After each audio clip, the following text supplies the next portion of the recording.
Bonjour à tous, bienvenue au grand rendez-vous européen CNews. Notre invité ce matin est ministre chargé de l'égalité femmes-hommes et de la lutte contre les discriminations. Bonjour Aurore Berger. Bonjour.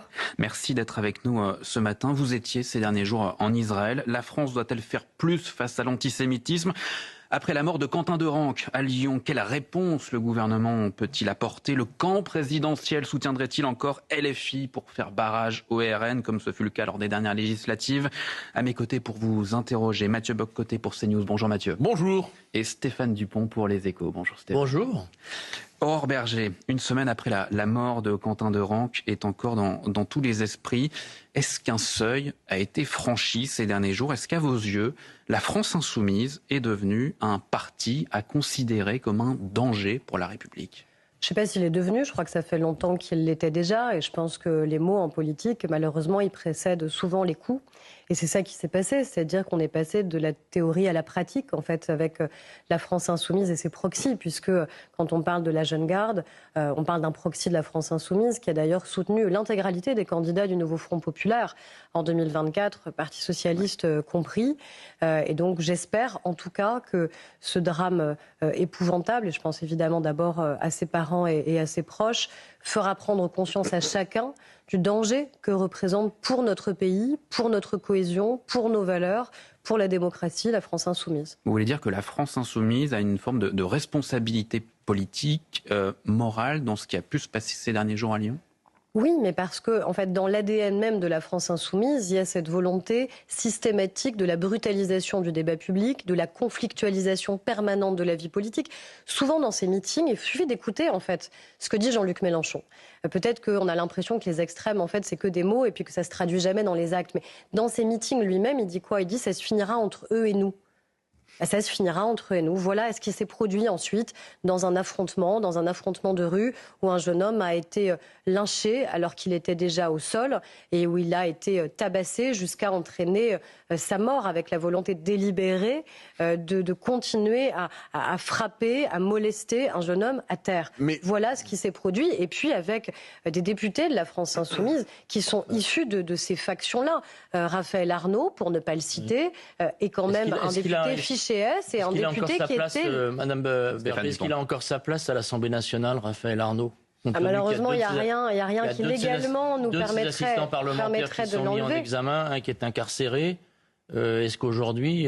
Mais encore une fois, le devoir de décence, si tant est que ce mot ait du sens pour la France insoumise, serait évidemment de le mettre au banc de la France insoumise, de l'exclure du parti, de l'exclure du groupe politique. Vous savez, cette situation, on l'a déjà vécue à un autre moment, dans un autre cas, qui était l'affaire Quatennens, où un homme avait été condamné pour des faits de violence conjugale. Quelle avait été la réaction de la France insoumise ? Est-ce que ça avait été de soutenir la femme qui avait été victime de violence conjugale ? Non. La réaction de Jean-Luc Mélenchon avait été de soutenir l'agresseur. La réaction de son groupe politique avait été de le suspendre de manière très momentanée pour ensuite l'ovationner au moment où il était revenu à l'Assemblée nationale. Et là, c'est pareil. C'est-à-dire, est-ce qu'on a un mot de Jean-Luc Mélenchon à l'encontre de la Jeune Garde, à l'encontre de ce mouvement, à l'encontre de ces factieux, à l'encontre des conséquences que cela a emporté, c'est-à-dire la mort d'un jeune homme ? Non, il a réaffirmé encore cette semaine, après donc le décès de Quentin, il a réaffirmé que personne au grand jamais ne le couperait de ses bases militantes, quelles qu'elles soient. Aujourd'hui, LFI est devenu infréquentable pour vous ? Il faut couper les ponts totalement ? Mais moi, j'ai jamais eu de lien particulier avec la France insoumise, vous savez. Non, mais en l'occurrence, Aurore Berger, puisque vous parliez de ces candidats socialistes écologistes qui étaient soutenus par LFI, par la Jeune Garde également, puisqu'on voyait ce logo sur certains tracts, certaines affiches du Nouveau Front Populaire. Le Nouveau Front Populaire a été soutenu en 2024 par votre famille politique. Pas par moi. Il suffit de retrouver les propos. Pas par vous, mais votre famille politique s'est montrée solidaire du NFP au nom du Front républicain. Moi, j'ai fait un choix très clair au soir du premier tour des élections législatives de 2024. Et la vérité, c'est tout simplement les déclarations que les uns et les autres nous avons faites. Et moi, dès le soir du premier tour, j'ai dit qu'on ne combattait pas le Rassemblement national avec un bulletin de vote LFI, que c'était ni RN ni LFI et que jamais, au grand jamais, je ne prendrai ni ne glisserai dans l'urne un bulletin de la France Insoumise. C'était une erreur de Renaissance. Je l'ai dit très clairement. Mais moi, je l'ai dit publiquement. J'ai pas attendu la mort de Pantin. Est-ce que c'est une erreur ou est-ce que c'est une faute de Renaissance à l'époque? Je pense que c'est plus c'est une faute avant d'être une erreur, parce qu'une erreur c'est de la tactique. Une faute, c'est aussi des conséquences que ça peut emporter. Mais vous n'en avez pas tiré de conséquences. Vous n'avez pas pour autant quitté votre famille politique, votre parti. On a été plusieurs à dire la même chose, heureusement, à dénoncer malheureusement ces déclarations qui avaient pu être faites, qui avaient été faites sans qu'on soit vraiment concerté. Mais vous étiez plutôt dissidente dans vos rangs. C'est-à-dire que globalement, oui, la Macronie... plutôt minoritaire à ce moment-là. D'accord, mais vous avez néanmoins été solidaire de ce camp. Non. Votre camp a fauté en s'alliant indirectement avec LFI. Moi, vous savez, ça a eu des conséquences très directes. J'étais à ce moment-là aussi candidate aux élections législatives. Et il se trouve que comme j'avais pris ces positions-là et que j'avais dit ce sera ni RN ni LFI et qu'en aucun cas je considère qu'il faille se désister en faveur d'un candidat qui pourrait être LFI pour faire battre soi-disant le Rassemblement national, bien moi, dans mon élection législative, la France Insoumise s'était maintenue. C'était maintenu pour espérer me faire perdre. Et donc, j'étais en triangulaire face au RN et LFI. J'ai gagné. On doit pouvoir gagner dans la clarté. Et la clarté, c'est clairement refuser et le RN. Mais est-ce qu'il n'y a pas quelque chose de... Je vois plusieurs s'étonner aujourd'hui de la violence de la jeune garde, et ainsi de suite. Oui. Mais la violence politique revendiquée à gauche de la gauche radicale, ce n'est pas nouveau. Non, ne serait-ce que quand M. Mélenchon, par exemple, se réclame de Trotsky. Trotsky, à l'échelle de l'histoire, je le rappelle, c'est quand même quelqu'un qui était un massacreur généreux. Il n'hésitait pas. Mais il peut s'en réclamer et on continue quand même de le traiter comme une figure presque normalisée du débat public. Est-ce qu'une partie du centre ne doit pas peut-être aujourd'hui faire un bilan très critique de sa complaisance envers la gauche radicale? Je pense qu'il n'y a pas eu de complaisance pour autant, évidemment, sur quelconque appel à la violence ou banalisation de cette violence. Non, mais quand on décide de faire affaire avec quelqu'un qui dit trotskiste... Après, encore une fois, il y a eu des positions qui étaient des positions politiques différentes. Et la vérité, j'ai dire, des chiffres, c'est ce qui s'est passé au soir du premier tour des élections législatives en 2024. Moi, j'ai été très claire. Et chaque jour, je pense, me donne aussi raison au regard de ce qu'est la France Insoumise. Il faudrait que ça soit aujourd'hui la ligne de Renaissance, le Nini. Mais je pense que ce serait impossible qu'il y ait aujourd'hui une autre ligne. Je pense qu'après ce qui s'est produit à l'issue des élections législatives, on va en reparler sur la question de l'antisémitisme. LFI, c'est ça. LFI, c'est de l'antisémitisme. LFI, c'est un parti anti-France. Et LFI, c'est un parti qui appelle et revendique ou assume une part de violence, comme si la violence faisait partie d'une forme de combat politique. Le combat politique, nous ne pouvons pas accepter qu'il se traduise dans la violence. Parce que sinon, nous légitimons le fait que cela puisse exister. Oui, mais lorsque le camp présidentiel, votre camp, soutient des candidats socialistes ou écologistes qui portent sur leurs tracts et leurs affiches le logo de la jeune garde, là, pour le coup, vous êtes d'accord avec ça ? Écoutez, moi, j'ai eu des positions très claires et je le dis parce que nous allons avoir des élections municipales. Moi, j'ai toujours dit que la vérité par rapport à ceux qui disaient ça y est, c'est fini, c'est définitivement coupé de la France Insoumise, la vérité, ce sera ce qui se passera au moment des élections municipales. Donc je le dis d'un côté au camp de gauche qui veut être à nouveau une gauche républicaine et de gouvernement, est-ce que enfin vous allez de manière définitive rompre avec la France Insoumise? J'entends ces derniers jours des voix qui disent l'inverse. Des voix qui disent l'inverse, qui disent finalement, s'il y a un risque, on peut reconsidérer des alliances, on peut fusionner des listes, on peut se désister. Non. Si c'est une question de valeur et une question de principe, ça veut dire qu'il n'y a aucune raison à un moment de remettre en cause ces principes-là. Donc, est-ce que la gauche est prête de manière définitive à rompre, au risque peut-être de perdre un certain nombre de villes? Et je le dis aussi au Rassemblement national, à Jordan Bardella, il a parlé de cordon sanitaire avec LFI, qu'il le montre aussi au moment des élections municipales. Pourquoi maintiendrait-il des candidats dans des villes où ils savent que le RN n'a aucune chance de gagner et où LFI peut gagner? Est-ce que vous feriez la même chose? Retireriez-vous vos candidats pour le RN, pour bloquer LFI? J'aimerais qu'il réponde à cette question. Mais je vous la pose aussi. Oui, mais d'abord, moi, je suis là pour poser aussi des questions et interpeller d'autres responsables politiques. Donc, j'interpelle la gauche. Est-ce que c'est fond? Est-ce que c'est définitif? Est-ce qu'ils ne reviendront pas en arrière? Ou est-ce que, encore une fois, on nous refait le coup des circonstances qui justifieraient qu'éventuellement, non. Soit c'est permanent, on rompt définitivement et ils redeviennent alors un parti de gouvernement, soit on accepte des alliances. Et est-ce que Jordan Bardella, qui appelle à un cordon sanitaire, est-ce que vraiment il va le tenir? Il y a des villes où on sait qu'il y a un risque que la France Insoumise puisse les gagner. Il y en a très peu. Et heureusement, est-ce que dans ces cas-là, ils sont prêts dès le premier tour? Mais je vous repose la question. Vous posez des questions, il m'arrive d'en poser aussi un peu. Imaginons une situation qui n'est pas si inimaginable que ça, où pour bloquer LFI, vous devriez retirer votre candidat pour le RN. Vous accepteriez? Mais moi, j'ai toujours tenu la même position, ni RN ni LFI. Madame, d'accord. Vous avez dit à les filles anti-France, antisémite et violent. Oui. Diriez-vous la même chose du RN? Je pense qu'il y a aujourd'hui dans leurs candidats aux élections municipales, malheureusement, encore des candidats dont ils doivent désavouer. Il y a une équivalence pour vous, entre les deux? C'est de nature différente parce que c'est historiquement différent, ce sont des idées différentes, ce sont des principes différents, mais il se trouve que là, c'est pas le passé que j'attaque. Regardez ce qui se passe au moment des élections municipales où, encore une fois, le Rassemblement national qui nous avait promis qu'il allait faire le ménage de manière définitive, parce qu'il y a eu suffisamment de cas au moment des élections législatives de 2024, est encore en train de devoir vous mettez encore un signe égal entre LFI et le RN? Mais je dis juste, moi je parle du présent. Le présent, c'est qu'il y a des candidats aujourd'hui du Rassemblement national que Jordan Bardella lui-même doit désinvestir parce qu'on retrouve sur les réseaux sociaux... Parce qu'ils auraient dit, par exemple, travail, famille, patrie? Non. Ah non, ça, c'est pas chez lui. Des déclarations, non, parce que c'est des sujets qui méritent plus de sérieux que de la ricanerie. Quand vous avez des candidats qui, aujourd'hui encore, ont tenu soit des propos antisémites, soit des propos négationnistes, et qui les ont tenus il y a quelques semaines ou quelques mois à peine sur les réseaux sociaux... Il les purge systématiquement. Est-ce que... écoutez, il les purge a posteriori. Quand il découvre que je peux pas me porter à leur défense... Est-ce que c'est normal, quand on est un grand parti... Quand on est un grand parti qui nous dit qu'il est prêt à présider notre pays, est-ce que c'est normal de découvrir a posteriori, une fois qu'ils ont été investis, que des candidats extrêmes, le RN antisémites ou négationnistes? Est-ce que c'est normal? Est-ce qu'il est pur? Soit c'est de l'amateurisme, M. Boccoté, c'est-à-dire qu'on ne sait même pas qui on a investi, soit on laisse quand même passer en espérant que ça ne se voit pas trop. Donc, qu'il fasse définitivement le ménage. Il est quand même temps. Aurore Berger, l'invité du grand rendez-vous sur Europe 1 et sur CNews. On marque une courte pause et dans un instant, on va parler des propos du chef de l'État qui s'en est pris cette semaine à Giorgia Meloni. À tout de suite.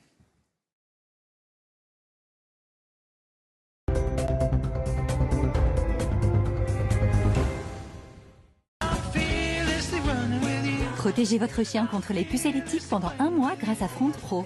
Votre comprimé à croquer appétissant et facile à donner pour que les puces électriques ne viennent pas se mettre entre vous. Front Pro est un médicament vétérinaire disponible sans ordonnance. Aujourd'hui, Sophie se fait une soupe. Eh ben, on se fait plaisir. Bah ouais, je me fais plaisir. C'est les nouveaux bols Big, c'est hyper bon. C'est de la soupe, quoi. De la soupe croustillante, avec les petits croutons aux graines, là. Nouveau bol individuel Liebig, des soupes onctueuses et gourmandes avec des croutons aux graines.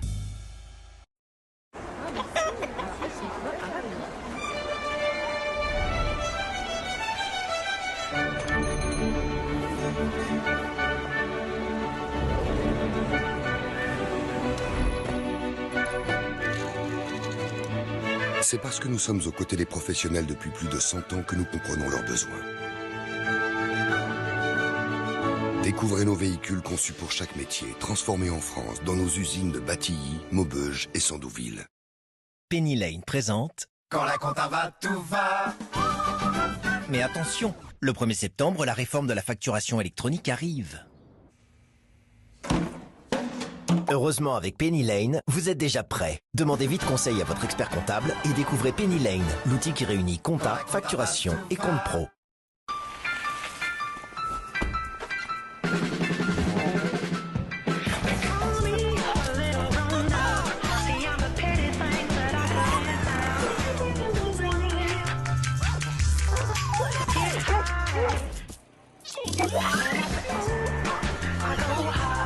Peugeot, leader de l'hybride en France. Venez profiter des jours hybrides Peugeot et de la 208 hybride dès 169 € par mois et jusqu'à 8 ans de garantie offerte. Avant, pour acheter une voiture, vous aviez soit le neuf, plus cher, soit l'occasion, abordable, mais on croise les doigts. Heureusement, aujourd'hui, il y a la solution Aramis Auto. Des voitures reconditionnées par des experts avec jusqu'à 200 points de contrôle. Résultat, 1 an de garantie sans entretien et jusqu'à 30% moins cher que la valeur neuve. Trouvez votre voiture reconditionnée sur aramisauto.com. Aramis Auto. Et nous sommes de retour. À gauche de la scène, l'ancien président Henri Wallin. Au centre, l'ex-ministre de la Culture, Ariane Sandier. Et à droite, la star des réseaux sociaux, Biscuito.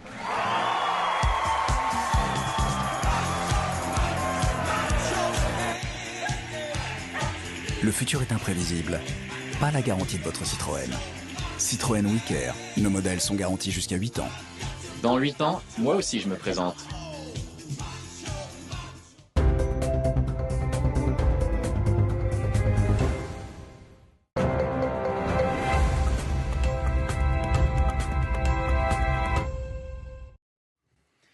Le grand rendez-vous d'Aurore Berger ce matin sur Europe 1 et sur CNews, ministre de l'égalité femmes-hommes et de la lutte contre les discriminations, avec Mathieu Bock-Côté pour CNews et Stéphane Dupont pour Les Échos. Aurore Berger, Emmanuel Macron était en Inde cette semaine et il a réagi à la mort de Quentin Derenque et il a taclé au passage Giorgia Meloni. La première ministre italienne avait qualifié l'assassinat de Quentin Derenque d'événement profondément choquant et attristant, de blessure pour toute l'Europe. Que chacun reste chez soi et les moutons seront bien gardés, a dit Emmanuel Macron. Une question ce matin, Aurore Berger, qui sont les moutons ? C'est-à-dire ?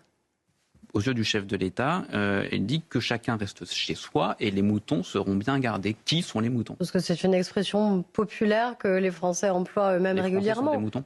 Non, je pense que c'est une expression juste populaire qu'on emploie toutes et tous et qui part de notre identité d'ailleurs, d'avoir ce type d'expression un peu imagée.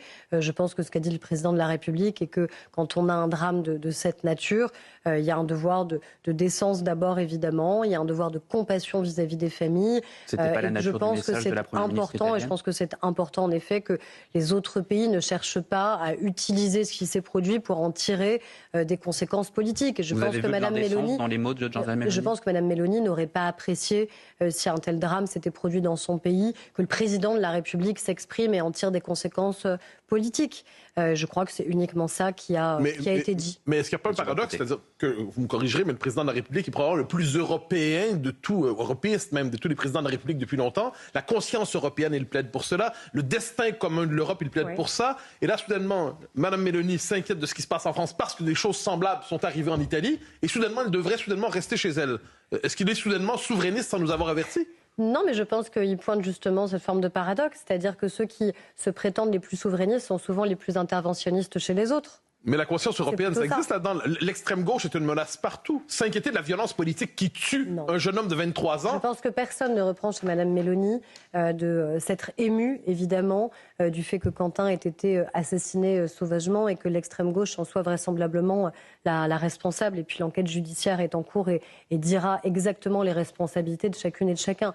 La question qui s'est posée, c'est est-ce que, encore une fois, à partir du moment où on a ce type de drame qui émeut un pays tout entier, au-delà évidemment de s'associer à cette émotion, est-ce qu'il faut, encore une fois, aller chercher une part de volonté politique? Parce que j'ai souvenir de l'affaire George Floyd, vous en souvenez probablement aussi. Oui. J'ai pas souvenir d'une telle discrétion dans la classe politique française en ce moment. Non, ça se passe aux États-Unis, ça ne nous concerne pas. Ou récemment avec l'affaire de Ice au Minnesota. Encore une fois, cette discrétion, elle était absente. Donc, quel est le critère qui permet de se prononcer sur ce qui se passe quelque part? La grande différence, par exemple, avec ICE, qui est la politique de lutte contre l'immigration portée aux États-Unis, c'est que c'est le gouvernement américain qui cherche à porter cette politique-là. Donc on a le droit de critiquer, comme n'importe qui d'ailleurs, la politique menée par un gouvernement. Et je suis d'ailleurs la première à être très critique de la politique qui est menée par ICE, parce que je considère que je n'ai pas envie demain, dans mon pays, qu'on puisse aller interpeller des enseignants dans leur classe. Mais critiquer des ministres d'ultra-gauche qui tuent un homme dans la rue, ça veut mieux vaudrait se garder une certaine distance. Et parce que je pense que la politique de l'immigration telle qu'elle est mise en place aux États-Unis, qui a fait que même des Américains eux-mêmes ont été appréhendés violemment et n'ont été libérés qu'après des semaines et des semaines, est un problème, et un problème d'état de droit et un problème démocratique. Ça traduit quand même des relations. C'est pas une ingérence, c'est juste une position par rapport à la politique menée par un gouvernement. Mais dans les circonstances des milices d'ultra-gauche, les antifas existent partout en Europe, vous le savez. Ce qui s'est passé concernant le drame de Quentin, c'est pas lié à la politique gouvernementale. Personne ne dit ça d'ailleurs, pas plus vous. Le drame de Quentin, Quentin n'est pas mort du fait de la politique menée par le gouvernement. Elles sont violentes partout en Europe. Et lorsqu'elles tuent partout en Europe, on peut s'en inquiéter. Et donc nous devons les combattre, évidemment. Et il n'y a aucune ambiguïté sur la détermination de la France à les combattre. C'est la raison pour laquelle, d'ailleurs, le gouvernement avait dissous le mouvement factieux de la Jeune Garde. Il y a aujourd'hui, vous le savez, certains qui ont demandé à la justice française de s'exprimer sur le sujet pour savoir si ce mouvement pourrait être définitivement dissous. J'espère qu'évidemment ce sera le cas. Les propos du président de la République étaient quand même très forts et même très désagréables pour Mme Meloni. Est-ce que ça traduit une forme de... Les relations entre la France et l'Italie sont devenues exécrables, et avec pas mal de pays d'Europe, aujourd'hui, le président a beaucoup de difficultés. Ce sont des relations qui sont essentielles pour nous. Ce sont d'abord des relations historiques, culturels, universitaires, économiques, qui sont majeurs entre la France et l'Italie, avec d'ailleurs beaucoup d'immigration de part et d'autre. Il y a une longue histoire. Cette semaine avec l'Allemagne sur l'avion de combat, sur plein de sujets. Mais on a le droit d'avoir des différences, on a le droit d'avoir des divergences. D'ailleurs, il n'y a jamais eu cette volonté d'avoir une unicité de point de vue. Par contre, il y avait la volonté de se dire qu'on arrivait à faire une Europe à 27 qui défende collégialement les intérêts qui étaient ceux des Européens. C'est ça peut-être qu'il faut réinterroger pour garantir que ce soit effectivement le cas. Il y a des moments où on a été alliés et en accord. Il y a des moments où on a été en désaccord. Regardez sur la question de l'accord sur le Mercosur. Il ne vous aura pas échappé que la France était contre cet accord, que l'Italie était favorable à cet accord. Je pense que la France a eu raison de continuer à s'y opposer. Aurore Bergé, vous êtes ministre de la lutte contre les discriminations et parmi vos dossiers figure bien sûr la lutte contre l'antisémitisme. Vous étiez cette semaine en Israël. Vous avez notamment rendu hommage à Ilan Halimi. Selon de récents chiffres publiés la semaine dernière, en 2025, plus de la moitié des actes anti-religieux en France ont concerné les Juifs. Cette réalité-là, aujourd'hui, Aurore Bergé, vous l'expliquez comment ? Alors, ce qu'il faut avoir en tête, c'est que la moitié des actes antireligieux ciblent les Français juifs, alors qu'ils représentent moins de 1% de la population. Donc c'est cette disproportion qui doit évidemment nous interpeller. Et en fait, depuis le 7 octobre, c'est-à-dire depuis les attentats terroristes perpétrés par le Hamas en Israël, 51 Français y ont été assassinés. On a eu dans toutes les démocraties une explosion de l'antisémitisme. On a des démocraties qui ont lâché, qui ont cédé, qui ont même parfois accompagné. Souvenez-vous de ce qui nous a opposés, par exemple, avec le gouvernement espagnol, quand des jeunes Français avaient été interdits d'un vol Vueling en Espagne et avaient été arrachés à cet avion. Nous étions opposés au gouvernement espagnol et à la manière avec laquelle il avait réagi, c'est-à-dire il n'a pas protégé ses enfants et même ses enfants ont été pris pour cible de manière intolérable. La France, elle a tenu dans le combat face à l'antisémitisme et nous allons continuer à aller beaucoup plus loin puisque nous voulons, face aux nouvelles formes d'antisémitisme, changer la loi. Changer la loi parce qu'on voit bien qu'aujourd'hui, les attaques, elles ont changé de nature. Les insultes, les menaces, les intimidations ont changé de nature et qu'il y a, là encore de la part de l'extrême gauche, une obsession à l'encontre de l'État d'Israël. Et je dis bien de l'État d'Israël, pas du gouvernement israélien. Chacun a le droit d'avoir la critique. Pénaliser l'antisionisme, c'est ça, madame. Et c'est pour ça que j'essaie de bien redire les choses de manière très claire face à ceux qui volontairement veulent entretenir la confusion. Chacun est libre et sera libre de critiquer comme il le souhaite la politique menée par le gouvernement israélien. Ça n'a rien à voir avec le fait d'appeler à la destruction de l'État d'Israël. Israël, c'est le seul État refuge au monde pour les Juifs. Le seul État refuge au monde pour les Juifs. Se dire que même cet État-là serait appelé à disparaître, que certains veulent encore le délégitimer, que certains appellent à sa destruction. Personne n'appelle à la destruction de l'Iran ou de l'Afghanistan, que je sache. On critique les régimes, et avec raison, mais on n'appelle pas à rayer ces États de la carte. Pourquoi le faire uniquement pour Israël ? C'est ça qu'on veut pouvoir interdire. Mais vous êtes allé un peu plus loin cette semaine, cela dit. Donc, vous voulez pénaliser l'antisionisme, mais vous voulez aussi, si je l'ai bien compris, rendre inéligibles les candidats condamnés pour incitation à la haine ou incitation à la haine raciale, et ainsi de suite, si j'ai bien compris. Mais quand on voit ce qu'on rentre aujourd'hui dans la catégorie haine aujourd'hui, on le voit de manière, si vous contestez le fait, par exemple, qu'un homme ne puisse jamais accoucher, vous risquez d'être traité de haineux. Si vous parlez à tort ou à raison de grands remplacements, vous pouvez être assimilé à la haine. Si vous faites un lien entre immigration et insécurité, vous pouvez être assimilé à la haine. Est-ce qu'il n'y a pas un danger dans cette volonté de rendre inéligibles les gens pour des propos qui peuvent choquer ? Ce n'est pas ce qui a été dit par le président de la République. Ce qui a été dit par le président de la République, c'est que quand vous êtes un élu de la République, vous avez la responsabilité de représenter l'ensemble des Français. Qui peut prétendre représenter l'ensemble des Français s'il a été condamné pour antisémitisme, s'il a été condamné pour du racisme? Et c'est par exemple, Éric Zemmour a été condamné pour incitation à la haine raciale. Est-ce qu'il devrait être inéligible? C'est uniquement ça qui a été ciblé par le président de la République. Est-ce qu'Éric Zemmour devrait être inéligible? Écoutez, on va avoir ce débat à l'Assemblée nationale. Donc pour vous, c'est un débat? Déjà, c'est un débat démocratique parce qu'il faut changer la loi. Donc il va y avoir le débat à l'Assemblée nationale. Quelqu'un qui a été condamné parce qu'il a tenu des propos racistes, parce qu'il a tenu des propos antisémites, peut-il être dignement un élu de la République, un élu de la nation et représenter demain l'ensemble des Français. Ça veut dire que tous les Français doivent pouvoir se reconnaître en lui, se reconnaître en elle. Est-ce que je pourrais demain être ministre en charge de la lutte contre les discriminations si j'avais été condamné pour racisme ou antisémitisme? Le grand historien Georges Bensoussan, qui a été traîné devant les tribunaux. À la fin, il s'en est tiré, mais il a d'abord été condamné. Traîné par les tribunaux par SOS Racisme. Oui, notamment par SOS Racisme, pour avoir dit qu'il y avait une forme de lien naturel, entre guillemets, entre l'antisémitisme et certaines cultures. Je pense qu'il faisait référence au Maghreb. À tort ou à raison, la question n'est pas là. Il aurait pu être inéligible pour cela? Déjà, il faut que la personne ait été condamné. Il a été une première fois. Ensuite, c'est un magistrat qui décide s'il y a une peine complémentaire d'inéligibilité. C'est comme ça. Il n'y a pas un risque de dérive, Madame Berger, c'est ce que veut dire Mathieu. Mais la dérive, c'est l'antisémitisme. Il ne faut peut-être pas inverser les choses. La dérive, c'est l'antisémitisme. On a commencé en parlant des chiffres. On a commencé en disant que moins de 1% de la population subissait 53% des actes antireligieux dans notre pays. On voit bien aujourd'hui l'explosion qu'il y a dans notre pays sur la question singulièrement de l'antisémitisme et malheureusement aussi le fait que le racisme ne recule pas. Je suis désolée, mais à un moment, on doit prendre nos responsabilités. Et moi, j'attends de savoir qui dans l'hémicycle s'opposera et pour quel motif on peut s'opposer au fait que quelqu'un condamné pour antisémitisme puisse être dignement un élu de la République. Incitation à la haine raciale, on l'entend, je me permets d'y revenir. Si quelqu'un dit, par exemple, c'est un propos qui existe aujourd'hui, il y a un grand remplacement. On peut être en désaccord complet, mais on entend ça dans l'espace public.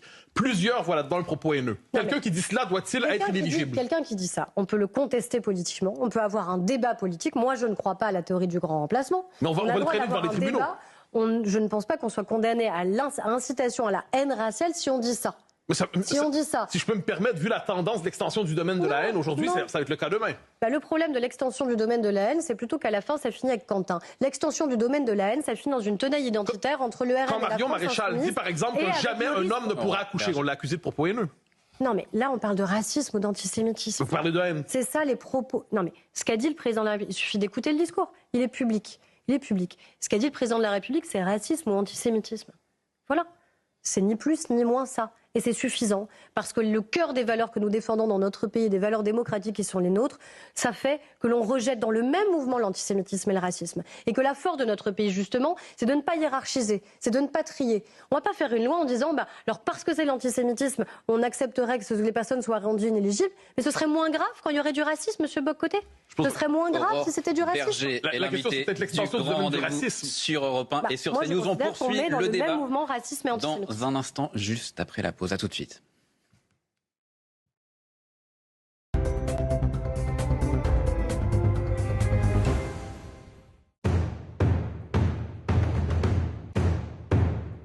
Avec les portes blindées Torchman Metal.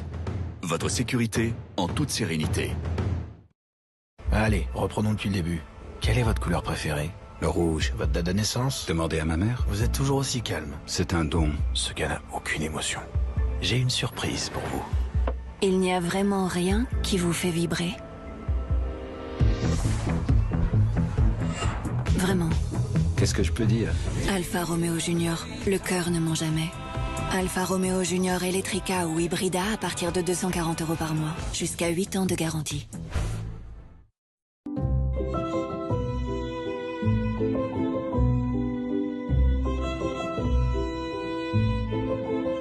Pour vivre sa meilleure vie, il faut la meilleure nutrition.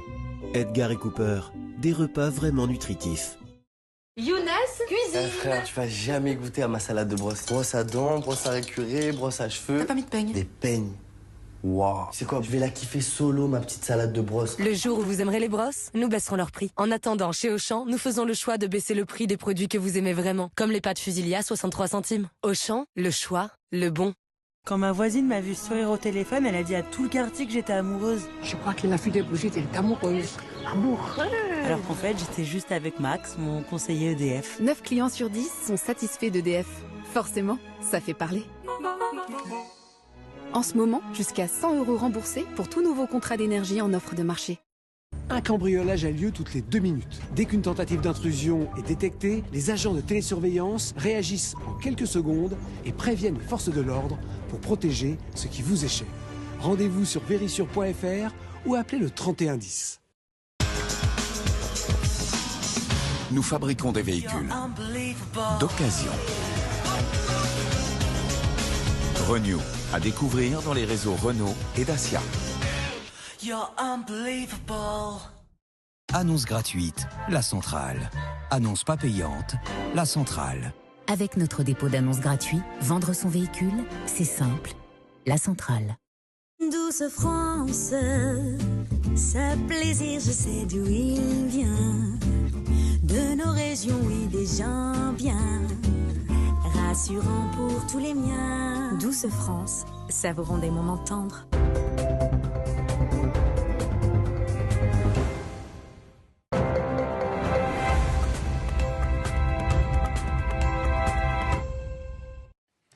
Le grand rendez-vous d'Aurore Berger, ministre de l'Égalité Femmes-Hommes et de la lutte contre les discriminations, avec Mathieu Bock-Côté pour CNews et Stéphane Dupont pour Les Échos. Aurore Berger, un remaniement est attendu cette semaine. Une de vos collègues va quitter le gouvernement ce soir ou plus tard demain matin. C'est Amélie de Montchalin qui va prendre la présidence de la Cour des comptes à la suite de sa nomination par le chef de l'État. Donc elle va avoir à se prononcer dans les prochaines semaines sur son propre budget. Vous ne trouvez pas ça un peu fort de café ? Vous savez très bien que la Cour des comptes, c'est à la fois indépendant et collégial, donc elle n'est pas seule à se prononcer. Heureusement, ça n'a jamais été le président, et pour la première fois d'ailleurs la présidente, qui se prononce seule sur un certain nombre des éléments, donc il y a une collégialité.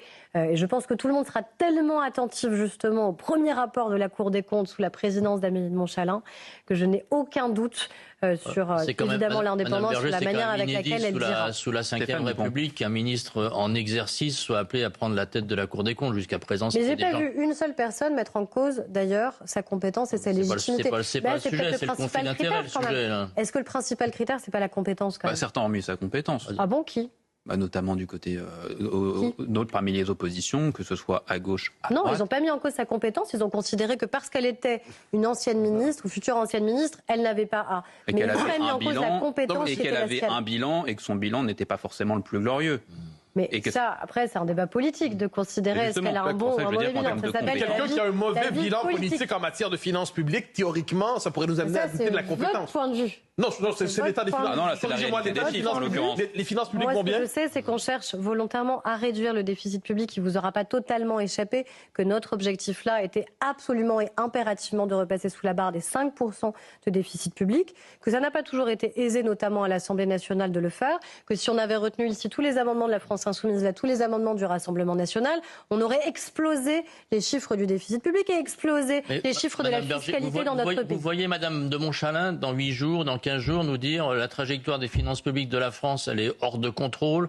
Tout ce qu'on fait depuis des années, ça ne va pas. Pour la connaître, je sais l'intégrité qui est la sienne et l'honnêteté qui est la sienne. Et comme parce que c'est ça le discours de la Cour des comptes ces derniers temps, c'est de dire que c'est hors de contrôle. Vous êtes bien d'accord ? Vous serez particulièrement attentif justement à tout ce qu'elle dira, à tout ce qu'elle écrira. Je ne doute pas que vous saurez rappeler la nécessité de son indépendance, mais jugez-la sur pièce. Attendez qu'elle soit en poste et attendez qu'elle commence à devoir rendre des comptes sur la mission qui sera la sienne. Ne la jugez pas a priori. Vous n'aimeriez pas être jugé a priori. Aurore Berger, en attendant, justement, certains posent le fait qu'on rentre dans une forme de république des copains. On entend ça ici. De l'autre côté, on entend que le chef de l'État souhaite verrouiller les institutions à 1 an de la présidentielle. Vous l'analysez comment ? Vous ne voyez pas cette volonté-là du chef de l'État de peur, finalement, de voir, par exemple, un Rassemblement national arriver au pouvoir l'année prochaine ? Mais de toute façon, le mandat de l'ancien président de la Cour des comptes venait à son échéance. Il y avait donc la nécessité de le remplacer. Oui, mais dans le même temps, on voit que le président de la Banque de France, François Villeroy de Galhau, démissionne. On nomme pour la première fois une femme. Permettez-moi ça de m'en féliciter. C'est vrai que c'était une des très rares institutions de la République qui n'avait jamais été occupée par une femme.